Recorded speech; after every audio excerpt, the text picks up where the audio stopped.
All right, so I'm gonna call myself out on it. I totally pulled the shot and my arrow went way left and it skipped off this driveway and like hit a tree, hit another tree, and I think it went off into the next neighboring county.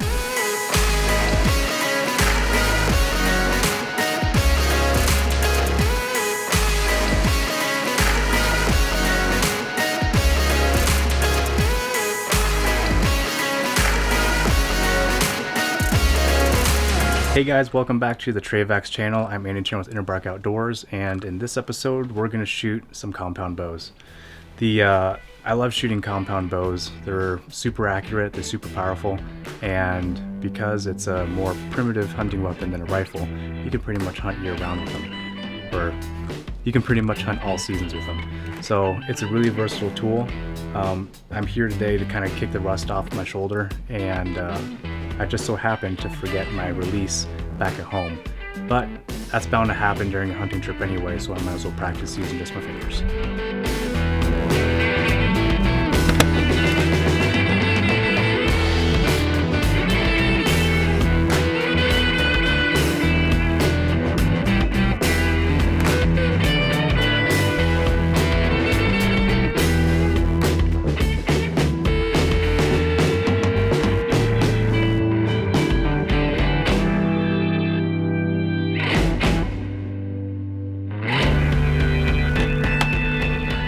So this is a bow that I acquired quite a few years ago, and the previous owner acquired it quite a few years before that.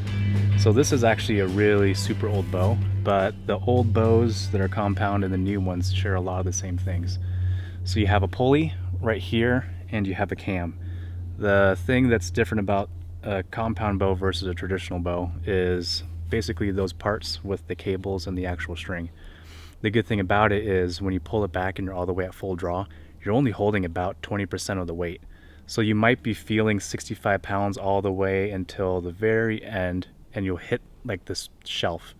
And you can hold the shelf for quite a few minutes while you're setting up your shot or waiting for the deer or whatever you're trying to shoot to kind of settle down. And that's the beauty of these things. Now also with these, you also have a really good sighting system. This one happens to be fiber optic. So you have different pins for different distances. This one happens to be 20, 30, 40, 50, and 55. And back here, you have a little tiny peep sight. So when you're at full draw, this will actually align directly with your eye. And all you do is line up this circle with the circle around the sight. And then you put the pin directly on whatever target you're wanting to shoot at the exact distance. And then a nice smooth release of your fingers, or what you're supposed to use is a release, which I don't have today, and it should be good. The only thing you got to do with your offhand, or the hand that's holding the bow, is hardly grip the thing at all.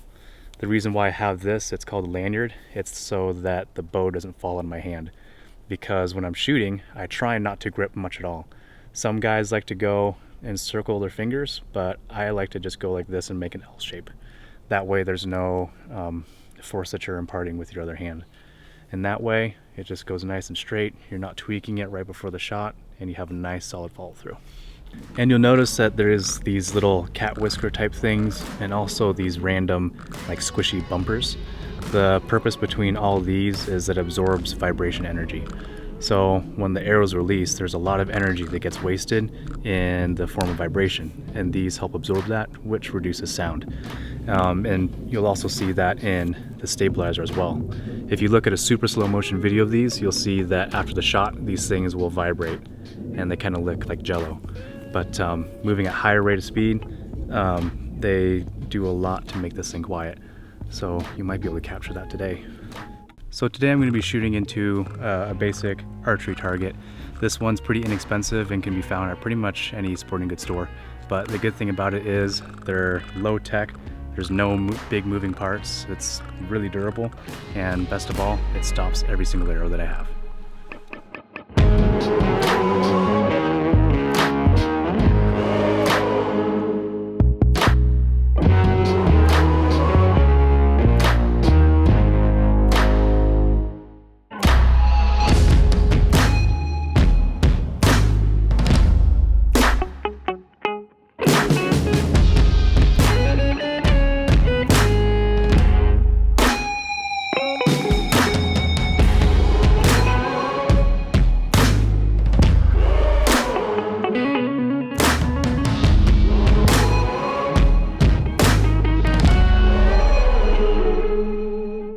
so I'm gonna call myself out on it. I totally pulled the shot and my arrow went way left and it skipped off this driveway and like hit a tree, hit another tree, and I think it went off into the next neighboring county.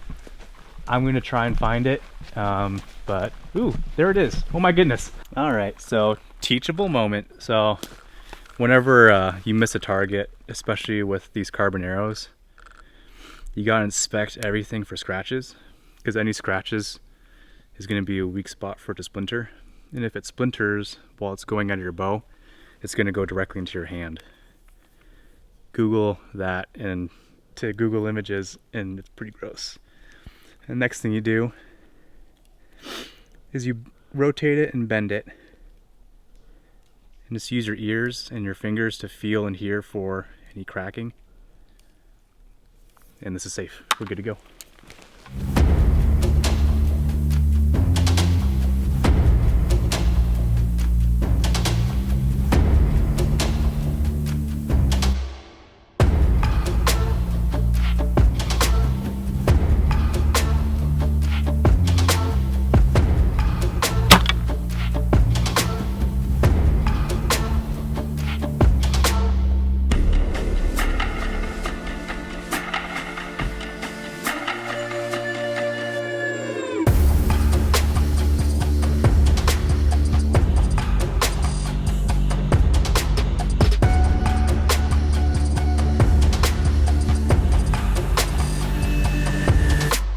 So that was a lot of fun. I got to do a little bit of target shooting to get the rust off my shoulder. I dislocated it about 3 weeks ago, so this is really good for that.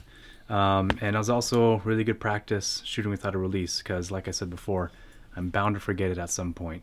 And while I did lose only 2 arrows, I did pretty good, at least what I would consider good, given the circumstances.